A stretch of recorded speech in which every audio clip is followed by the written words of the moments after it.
கடந்த ஒரு வாரமா விஜய் டிவில ஒரு அற்புதமான ஷோ போயிட்டு இருக்குங்க. அந்த ஷோவின் பெயர் செகண்ட் லவ்.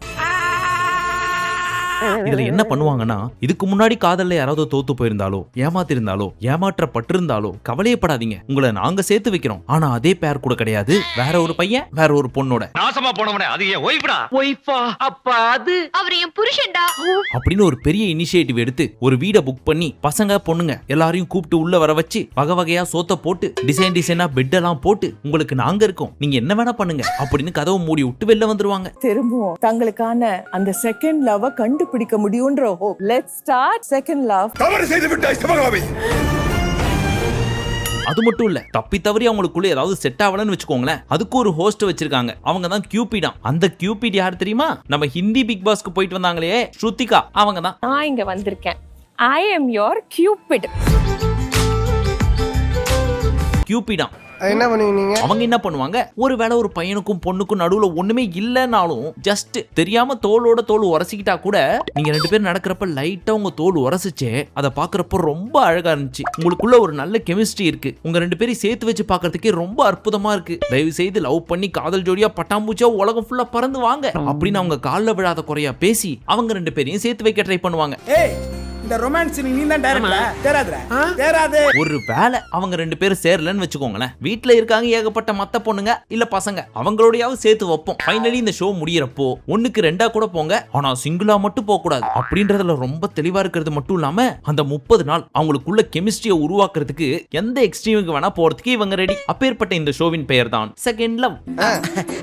அந்த அப்பார்ட்மெண்ட் பேர் என்ன சொன்னே? Second love. ஏன் சார் நீங்க போக போறீங்களா? தப்பி தவற கூட அந்த பக்கம் போக மாட்டேன். நான் ஐ அம் ஜென்டில்மேன். இதுல ஏற்கனவே கல்யாணம் ஆகி டிவோர்ஸ் ஆன புருஷனா இருக்கலாம், பொண்டாட்டியா இருக்கலாம், இல்ல பிரேக்கப் ஆன லவ்வர்ஸா இருக்கலாம். மொத்தத்துல ஒரு ஆம்பளை அண்ட் பொம்பளை இருந்தா மட்டும் போதும். அவ்வளவு ஏன், ஒரு தாத்தா பாட்டி வந்தா கூட அவங்களையும் சேர்த்து வச்சு வெளியே அனுப்புறப்போ ஒரு புருஷன் பொண்டாட்டியா தான் அனுப்புவோம். நான் செய்த இந்த பாவத்துக்கு நானே பரிகாரம் தேட போறேன். என்ன செய்ய போற? இவங்க ரெண்டு பேருக்கு கல்யாணம் பண்ணி வைக்க போறேன்.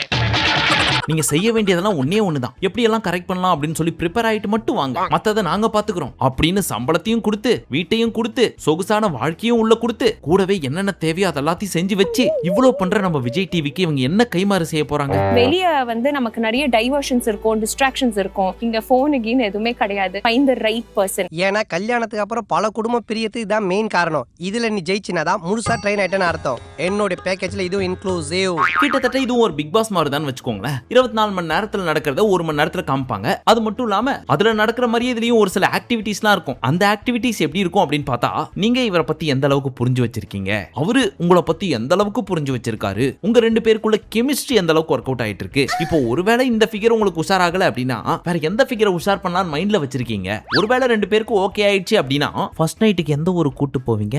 இந்த மாதிரி கஷ்டமான கேள்வியெல்லாம் கேட்டு அந்த பேரை படாத படுபடுத்துவாங்க. எல்லாரும் ஒருத்தர் கிட்ட பேசிக்குங்க. அந்த ஃப்ரெண்ட்ஷிப் ப்ளூம் அண்ட் பிளாசம் ஆகட்டும். அது எங்க போகுதுன்னு ஃபர்தரா பாப்போம். பாஸ், எனக்கு ரொம்ப பயமா இருக்கு பாஸ்.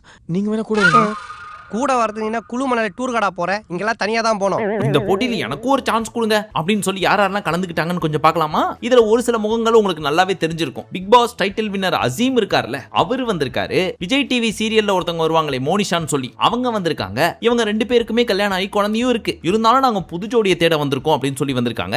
ஏய், நீ ஒரு பெரிய மனுஷனா இருக்கேன், கபடி விளையாட்டுல சேர்த்து உனக்கு மரியாதை கொடுத்தா இங்க கல்ல விளையாட்ட விளையாண்டுட்டு இருக்க. இதே மாதிரி பேலன்ஸ் 10 கண்டஸ்டன்ட்ஸ் இருக்காங்க. இதுல ஒரு சிலர் யாருன்னு உங்களுக்கு தெரியாது அப்படின்றதுனால நானே அவங்க பேரை சொல்றேன், மைண்ட்ல ஃபிக்ஸ் பண்ணி வச்சுக்கங்க. ஏன்னா பின்னாடி ஒரு ஃப்ளோல போறப்போ உங்களுக்கு கன்ஃபியூஸ் ஆக கூடாதுல்ல, அதனால சொல்றேன். மேல் கண்டஸ்டன்ட்ஸ் ஃபர்ஸ்ட் பாத்துருவோம். ஏன்னா ஃபர்ஸ்டே ஃபீமேல் கண்டஸ்டன்ட்ஸ் பாத்துட்டீங்கன்னு வச்சுக்கங்களேன், மேல் கண்டஸ்டன்ட்ஸ் பத்தி சொல்றப்ப கிளம்பி போயிருவீங்க. அதனால ஃபர்ஸ்ட் மேல முடிச்சிடுறேன். யாருக்கிட்ட? இவர் பேரு தேஜா கிருஷ்ணன், கும்பகோணத்தை சேர்ந்தவர் போல இருக்கு. ஆனா பாக்குறதுக்கு இங்கிலீஷ் படத்தோட வில்லன் மாதிரியே இருக்கார்ல. அவர் பேசுறதுமே பாத்தீங்கன்னு வச்சுக்கோங்களேன், I am from America, my ஹோம் டவுன் இஸ் அட் கும்பகோணம் அப்படின்னு வாயில பூமர் போட்ட மாதிரி தான் பேசிட்டு இருக்காரு. நிறைய அட்டென்ஷன் எனக்கு இருக்கு. ஸோ லாங் டேர்ம் ஆக்டர் சொன்னா பயந்து ஓடிடுவாங்க. ஆளை பார்த்தா ஆனமா இருக்காங்க, ஆனா குரலை பார்த்தா கோழி மாதிரி இருக்கு. ஆரம்பத்துல இவர் பண்றதெல்லாம் பார்த்தா பீட்டர் விடுற மாதிரி தான் இருந்துச்சு, நமக்கு இல்லைங்க பொண்ணுங்களுக்கு. ஆனா 3-4 நாள் கழிச்சு பார்த்தா எனக்கு தேஜா தான் பிடிச்சிருக்கு அப்படின்னு உள்ள இருக்க பொண்ணுங்க எல்லாம் இவர்தான் வேணும் இவர்தான் வேணும்னு அடம் பிடிக்கிறாங்க. வந்தவன் உஷார் பண்ணிட்டான் பத்தியா? அவனுக்கு இவ்வளவு இருக்குடா. என்ன மச்சான் அவ்வளவு பெருசாவா இருக்கும்? அவனுக்கு அவ்வளவு பெருசா இருக்கிறதுனால தான் மடங்குது. அடுத்து அசீம், இவரை பத்தி ஏற்கனவே தேவையான அளவுக்கு அழைச்சிட்டதுனால அடுத்தடுத்த எபிசோட்ல இவர் என்னென்ன சேட்டைகள் பண்றாரு அப்படின்றத பொறுமையா பார்க்கலாம். போற்றுவார் போற்றற்றும், புழுதிவாரி தூற்றுவார் தூற்றற்றும், ஏற்றதொரு கருத்தை எனதில்லம் சொன்னால் எவர் வந்தேனும் நில்லேன் அஞ்சே. மலர்ந்து இது மலர்கள் மாதிரி வாழ்க்கையில அது ஒரு முறை உதிர்ந்துட்டா திரும்ப பூக்கவே பூக்காது. அதெல்லாம் போகும்டா. அடுத்தபடியா வெக்கேவா இவர் பேரை கரெக்டா சொல்ல முடியாம உள்ள இருக்க பொண்ணுங்கலாம் வெக்கேன்னு கூப்பிடாம மொக்கேன்னு கூப்பிடுறாங்க. நாட்டி girls. I just can't understand these girls. அடுத்தது தினேஷ். பாக்குறதுக்கு நம்ம வீட்டு பக்கத்து வீட்டு பையன் மாதிரியே இருக்காருல்ல. உள்ள நடந்துக்கிறது கொஞ்சம் அப்படிதான் இருக்கு. இவரையும் பத்தி பின்னாடி பேசும். உங்களை பார்த்தா கூட தான் ஏத்து விட்டு மாமா மாதிரி இருக்குது. அடுத்த கண்டஸ்டன்ட் பேரு ராஜா. இவர் பாக்குறதுக்கு அமுல் பேபி மாதிரி இருக்காரு அப்படின்னு சொல்லிட்டு நிறைய பொண்ணுங்க சொல்றாங்க. அப்பப்ப கண்ணத்தை வேற புச்சுக்கு புச்சுக்குன்னு கிள்ளி பாத்துக்கிறாங்க. ஆனா இவரு நான் ரொம்ப அமைதியானவன்டா அப்படின்ற மாதிரி தான் வீட்டுக்குள்ள சுத்திட்டு இருக்காரு. குழந்தைடியாவே. லாஸ்ட் மேல் கண்டஸ்டன்ட். நீங்க ABCD கேள்விப்பட்டிருப்பீங்க. ஆனா ABID கேள்விப்பட்டிருக்கீங்களா? இவர் தான் அது. இவரும் சைலண்டா இருந்து உள்ள இருக்கிற பொண்ணுங்க எல்லாம் உசார் பண்ணும் அப்படின்னு நினைச்சிட்டு இருக்காரு. அதை பார்த்து பொண்ணுங்களும் ச்சே சைலண்டா கியூட்டா இருக்கானே இவன் தான் ஆளு அப்படின்னு சொல்லுவாங்க தான் நினைச்சிட்டு இருந்தீங்க. ஆனா ஹை வாயை திறந்து பேசவே மாட்டான். கலகலன்னு பேசுறது இல்ல. எனக்கு ஒண்ணு புடிச்சுக்குது உனக்கு என்ன புடிச்சுக்குதா அப்படின்ற மாதிரிலாம் பேசணும். பேசினாதானே பொண்ணுங்களுக்கு பிடிக்கும். அதனால எனக்கு இவன் வேணாம் அப்படின்னு சொல்லிட்டு எந்த பொண்ணுமே இவர் சூஸ் பண்ணலைங்க. எப்பவுமே சைலண்டா இருக்கணும். எதையோ பறி கொடுத்த மாதிரி லுக் வச்சுக்கணும். பொண்ணுங்களை கண்டுக்காத மாதிரி நடிக்கணும். போயிட்டே இருப்பாளுங்கடா. I can't because I don't know much about him and I will not be comfortable. Maybe. Thank you. கதையில முன்னாடி போயிட்டீங்க. எவ்வளவு முன்னாடி? ரொம்ப முன்னாடி போயிட்டீங்க. ஓ ரொம்ப பின்னாடி தள்ளி போயிட்டனோ. சாரி. ஃபர்ஸ்ட் யாரெல்லாம் கண்டஸ்டன்ட்ஸ் சொல்லி முடிச்சதுக்கு அப்புறம் யார் கூட என்னென்ன பண்ணாங்க, எப்படி எல்லாம் டேட் போனாங்க, டேட்ல என்னென்ன பேசிக்கிட்டாங்க எல்லாத்தையும் ஒன் பை ஒன்னா சொல்றேன். இப்போ ஃபீமேல் கண்டஸ்டன்ட்ஸ்லாம் யாராருன்னு பார்க்கலாமா? அப்படி குஜாலாயிருவீங்களா பசங்கள்லாம். இவங்க பேரு பிரியங்கா. நம்ம ABCD இருக்கார்ல, சாரி ABID அபிட், அவரை மாதிரி இவங்களையுமே யாரும் பின்னாடி சூஸ் பண்ணவே இல்லைங்க. அதுக்கான காரணம் என்னன்னு தெரியல. பட் இவங்க பேரு பிரியங்கா மைண்ட்ல வச்சுக்கோங்க. அடுத்து இவங்க பேரு சிந்தூரி. இவங்க தான் வேணும் நிறைய பேர் சூஸ் பண்றாங்க இவங்கள. இப்படி போய் வழுக்கி விழுந்துட்டியாடா. அடுத்து இவங்க பேரு ஈடன். இவங்கள பத்தி பின்னாடி சொல்றேன். அண்ட் இவங்க மோனிஷா. இவங்கள நீங்க விஜய் டிவில பாத்திருப்பீங்க ஆல்ரெடி. அஞ்சாவது கண்டஸ்டன்ட் இவங்க பேரு வீணா. லாஸ்ட் அண்ட் ஃபைனல் கண்டஸ்டன்ட் பேரு நேஹா. இவங்க தான் இந்த வீட்டுக்குள்ள போற 12 கண்டஸ்டன்ட்ஸ்.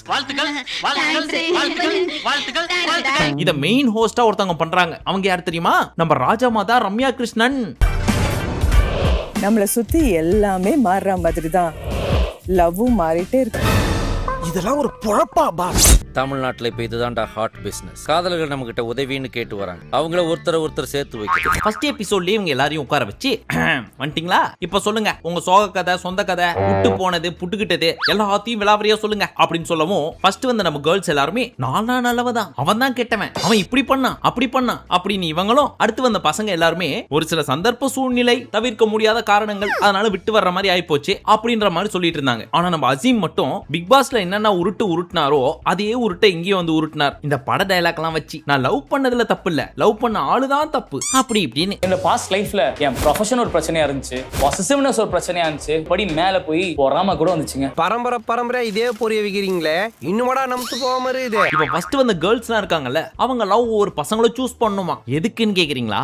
டேட்டிங்க்கு. எது டேட்டிங்கா? அப்போ அதெல்லாம் நடக்குமா அப்படின்னு தப்பாலாம் நினைக்க கூடாது. டேட்டிங் அப்படின்னா ஒன்னா போய் ஊர் சுத்துறது ஸ்லாஷ் ஜாலியா ஃபன்னா பேசிக்கிறது ஸ்லாஷ் கருத்து பரிமாற்றம் எக்ஸெட்ரா எக்ஸெட்ரா எக்ஸெட்ரா. அதை தாண்டி ஒரு சில டேட்டும் இருக்கு. அதை ஒரு சிலர் தப்பா புரிஞ்சுக்கிட்டு தப்பா பண்ணிட்டு இருக்காங்க. நம்ம கண்டஸ்டன்ட்ஸ் அப்படிலாம் கிடையாது தெரியுமா? நம்ம இடத்துக்கு வந்துட்டு பொண்ணு பார்க்க வந்த புது மாப்பிள்ள மாதிரி வெக்கப்படுறாரு. ஃப்ரீயா இருங்க தம்பி. சரி நம்ம விஷயத்துக்கு வருவோம். சோ இப்போ கேர்ள்ஸ் 6 பேர் உட்கார்ந்துகிட்டு யாரை டேட் பண்ண போறாங்கன்றத கன்ஃபார்ம் பண்ணுமா. இத நம்ம ரம்யா மேடம் சொல்றாங்க. ஹேண்ட்ஸம் ஜென்டில்மேனை வெல்கம் பண்ற நேரம் வந்தாச்சு. ஏக்கா மாமி மாப்பிள்ள வந்திருக்கிறதா சொன்னாங்க, ஒருத்தரையும் காணோம். அந்த மருந்து அடிக்கிறவன் தான் இங்க வந்து உட்கார்ந்து இருக்கான். அவனை யார் உள்ள விட்டாங்க? சோ நம்ம பாய்ஸோட மூஞ்செல்லாம் மறைச்சு இவங்கெல்லாம் தான் வரப்போற கண்டஸ்டன்ட்ஸ். இதுல நாங்க மூஞ்ச காட்ட மாட்டோம், பட் அவங்க சொல்றத கொஞ்சம் கேளுங்க அப்படின்னு சொல்லிட்டு அவங்கள பேச விடுறாங்க. அவங்களும் என்ன பேசுறாங்க நீங்க கேளுங்க. I'm here to listen. I have a great physique, an American accent. உங்களுக்கு ஓகேனா? I am your best choice. ரொம்ப ஓவரா போறான். விட்டா ஜாதக பொறுத்துமே பாத்துறோம் போல. சோ இவங்க பேசுறத வச்சு, வாய்ஸை வச்சு, பேரை வச்சு, அவங்க சொல்ற கருத்தை வச்சு ஃபர்ஸ்ட் பொண்ணுங்க சூஸ் பண்ணிக்கணும். நான் டேட் பண்றதுக்கு ஒன்ன தூக்குறேன் அப்படின்னு. சூப்பர் ஷோல பம்பிள், டிண்டர், ஐல், ஃப்ரெண்ட் அப்படின்னு 1008 டேட்டிங் ஆப் இருக்கு. அதையே எப்படி ஒழிச்சு கட்டலாம்னு சொல்லி உலகத்துல எல்லாரும் பிளான் போட்டுட்டு இருக்காங்க. அதாவது கல்யாணமான கணவர்கள் அண்ட் கல்யாணமான மனைவிகள். ஏன்னா ஒரு சில பயபுள்ளைங்க எல்லாம் கல்யாணமும் ஆயிட்டு சிங்கிள்னு ஸ்டேட்டஸ் வச்சுக்கிட்டு டேட் பண்றதுக்கு ஆளு தேடிட்டு இருக்குதுங்க. என்னம்மா அப்படி பாக்குற? உன் புருஷன் மத்தவங்க மாதிரி இல்லம்மா. அப்படி இருக்கிறப்ப நாங்க ஒரு ஷோன்னு ஒன்று நடத்துறோம். அதுல நீங்க யாரை வேணா டேட் பண்ணிக்கலாம் அப்படின்னு அபிஷியலா அனௌன்ஸ் பண்ணது மட்டும் இல்லாம ரியாலிட்டி ஷோன்னு நமக்கு போட்டு வேற காட்டுறாங்க பாருங்க. ஓரளவுக்கு நம்ம தமிழ்நாட்டுல தான் கலாச்சாரம்ன்றது சீர்கேடாம இருக்கு. அதையும் சீரடிக்கிறதுக்கு என்னென்ன பிளான் பண்ணலாம்னு சொல்லிட்டு இந்த விஜய் டிவி பயவில்லைங்க ரூம் போட்டு யோசிச்சு இந்த மாதிரி ஒரு ஷோவை சூஸ் பண்றதுங்க. அட பண்ணாடீங்களா, உங்க ஒரு குடும்பத்தால பல குடும்பம் நாசமா போச்சு. கையறா. ஆக்சுவலா ஹிந்தில ஸ்பிளிட் வில்லா அப்படின்ற பேர்ல இதுக்கு முன்னாடி வந்துட்டு இருந்துச்சு. அதை தான் நம்ம விஜய் டிவி பயவில்லைங்க தொக்க அங்கிருந்து தூக்கி செகண்ட் லவ் அப்படின்னு சொல்லி இங்க டீசெண்டா ஓட்டுறாங்களாமா. அந்த ஊர்ல இதெல்லாம் ஜகஜம். பட் நம்ம ஊர் அப்படியாப்பா? பிடிச்சிருந்ததுன்னா நீங்க என்ன வந்து அப்ரோச் பண்ண வேணாம், நானே உங்களை தேடி வந்து அப்ரோச் பண்ணி நானே எல்லாத்தையும் பாத்துக்குவேன். அவ்வளவு வெறி மாப்பிளைக்கு. இதுல இந்த வீணான்றவங்க நான் தினேஷ் டேட் பண்ண போறேங்க ஃபர்ஸ்ட் அப்படின்னு சொல்லி கூப்பிட்டு அவர் பேர் போட்ட இந்த பேப்பரை காமிச்சாங்க. அடுத்து நம்ம அசீமை யார் தெரியுமா சூஸ் பண்ணாங்க? 2 பொண்ணுங்க. அதுல நம்பர் 1 யார் தெரியுமா? ஆமா, நீ அப்படி சின்ன பொண்ணாவே இருக்க? சும்மா சொல்லாத. நான் சீரியஸா சொல்றேன். ரெண்டாவதா இன்னொருத்தவங்களும் அசீம் தான் வேணும் அப்படின்னு அட்டம் பிடிச்சி சூஸ் பண்ணாங்க. அது யார் தெரியுமா? நமக்கு தெரிஞ்ச அசீம் தான் வருவாரு அப்படின்றது நான் என் கனவுல கூட நினைக்கல. I thought like some other Azeem. ஏமா குடும்பத்துல ஏதாவது கஷ்டமா? எதுக்குமா 2ஆம் தரமா வாக்கப்பட போற? உனக்கு கைகால ஒண்ணு விளங்காம இல்லையே. என்னதான் இவர் மூஞ்ச மறைச்சிருந்தாலும் இவரோட பேச்சு அண்ட் பாவனையிலேயே ஈஸியா கண்டுபிடிச்சிடலாம் இவர் அசீம் தான் சொல்லிட்டு. அதே மாதிரி இந்த பொண்ணு அசீம் தான் இவன் அப்படின்னு தெரிஞ்சே எடுத்து டேட் பண்ண போயிருக்குன்னா எவ்வளோ பெரிய ஃபேனா இருக்கணும். பெரியமாவது மண்ணாவது எனக்கு பஸ் 3 மணி தாயா, அது வரைக்கும் டைம் பாஸ் ஆக வேண்டாம். அதே மாதிரி இந்த ராஜா இருக்காரு, அவரையும் 2 கேர்ள்ஸ் டேட் பண்ணாங்க. அதுல number 1 Priyanka. Raja looking beautiful. Same. Thank you. டேய் பாத்தியா நம்ம பிக்கப் பண்றான்ல? ஆமாண்ணே. அப்படியே பால்ல நழுவி விழுந்த பழம் மாதிரியே பேசிட்டு இருக்காருல. டோன்ட் ஜட்ஜ் பழம் பை இட்ஸ் தோல் அப்படின்னு முன்னோர்கள் முன்னாடியே சொல்லியிருக்காங்க. அதனால ஃபர்ஸ்ட் எபிசோட்லயே நீங்க எந்த ஒரு முடிவுக்கு வராதீங்க. இப்போ இவரை சூஸ் பண்ண செகண்ட் பொண்ணை பாருங்க. Why did you choose me? நான் வந்து ஒரு பிரச்சனை வந்தா ஓடுற ஆள் இல்ல, ஃபேஸ் பண்ணுவேன். I think it takes a man to say that. Am I right?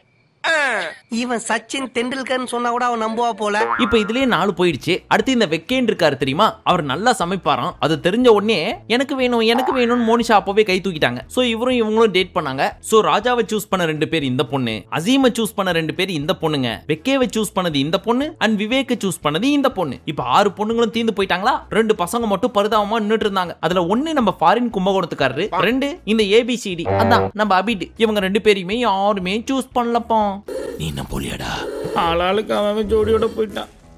எனக்கு தான் யாருமே இல்ல. அவங்க என்ன அப்படி பேசிக்கிட்டாங்க அதை சொல்லு முதல்ல அப்படின்னு கேட்டீங்கன்னா, நானே தள்ளி பார்த்தேன். அவ்வளோ மொக்கையா பேசிக்குதுங்க எல்லாம். அந்த கருமத்தை நம்ம எதுக்கு பார்க்கணும் அப்படின்னு சொல்லிட்டு கொஞ்சம் தள்ளி வச்சுட்டு வீட்டுக்குள்ள போய் என்ன பண்றாங்கன்னு பாத்துக்கலாம் அப்படின்னு பார்த்தா, யார் டேட் பண்ணும் அப்படின்னு சொன்னாங்களோ ஃபர்ஸ்ட் டாக்லயே புட்டுக்குச்சு. எனக்கு அவனை பிடிக்கல, எனக்கு இவனை தான் பிடிச்சிருக்கு அப்படின்னு மூஞ்ச பார்த்ததுக்கு அப்புறம் ஒவ்வொருத்தரோட அட்ராக்ஷனும் கம்ப்ளீட்டா சேஞ்ச் ஆகி போச்சு. இதுல வந்து உங்களுக்கு என்ன தெரியுது? லவ் மனசை பார்த்து வந்ததெல்லாம் அந்த காலம், முகத்தை பார்த்து வர்றதுதான் இந்த காலம். சோகா சொன்னா அதுல நம்ம பசங்களும் பொண்ணுங்களும் மட்டும் என்ன விதி விலக்கா? இப்போ வரைக்கும் நான் சொன்னது ஃபர்ஸ்ட் அண்ட் செகண்ட் எபிசோட் மட்டும் தான். 3வது 4வது எபிசோட்லாம் போய் பாத்தீங்கன்னு வச்சுக்கோங்களேன், நம்ம ஃபாரின் கும்பகோணத்துக்காரரு ஒரு பொண்ணை சூஸ் பண்ணி அந்த பொண்ணை உட்கார வச்சு அந்த பொண்ணோட மணி மேல இவர் காலை போட்டு அந்த பொண்ணு இந்த பையனுக்கு காலமிக்கி விட இவர் அவங்களோட சோக கதையை கேட்டு கட்டி பிடிச்சு முத்தம் கொடுக்க, ஒருவேளை அவர் வேற யார்கிட்டயாவது பேசினாலோ இல்ல இந்த அம்மா வேற யார்கிட்டயாவது பேசினாலோ பயங்கரமான பொசசிவ்னஸ்லாம் வர ஒரு மாதிரி பீக்கா போயிட்டு இருக்குது. ஜஸ்ட் 4 எபிசோட்ஸ்லயே அவளை எப்பவோ அதெல்லாம் ஒரே எபிசோட்ல கவர் பண்ணோம்னா கிட்டத்தட்ட 30-40 மினிட்ஸ் தாண்டி போயிட்டு இருக்கோம். ஃபர்ஸ்ட் இந்த வீடியோவே உங்களுக்கு பிடிச்சிருக்கா அப்படின்னு தெரியல. நம்ம பிக் பாஸ் ரிவ்யூ பண்ற மாதிரி இதுவும் பண்ணோம். ஒருவேளை உங்களுக்கு பிடிச்சிருக்கு, அடுத்த பார்ட் வேணும் அப்படின்னா கமெண்ட் செக்ஷன்ல சொல்லுங்க. எல்லாருக்கும் பிடிச்சி நல்ல லைக்ஸ் வந்து ஓரளவுக்காவது நல்ல வியூஸ் வந்துச்சு அப்படின்னா 200% அடுத்த எபிசோட் நாங்க போடுறோம். நம்பலாம். சோ அவை அனைத்துமே ஆரஞ்சு பிளட்ஸான உங்க கையில தான் இருக்கு. சோ பார்த்து பண்ணி விடுங்க. பட் ஒண்ணு மட்டும் நிச்சயம், சுவாரஸ்யமான விஷயங்கள்லாம் அடுத்தடுத்த எபிசோட்ல இருக்கு. அதெல்லாம் என்னன்னு இன்னும் டீடைலா பார்ப்போம். அதுவரை உங்களிடம் இருந்து விடைபெறுவது உங்கள் நான்.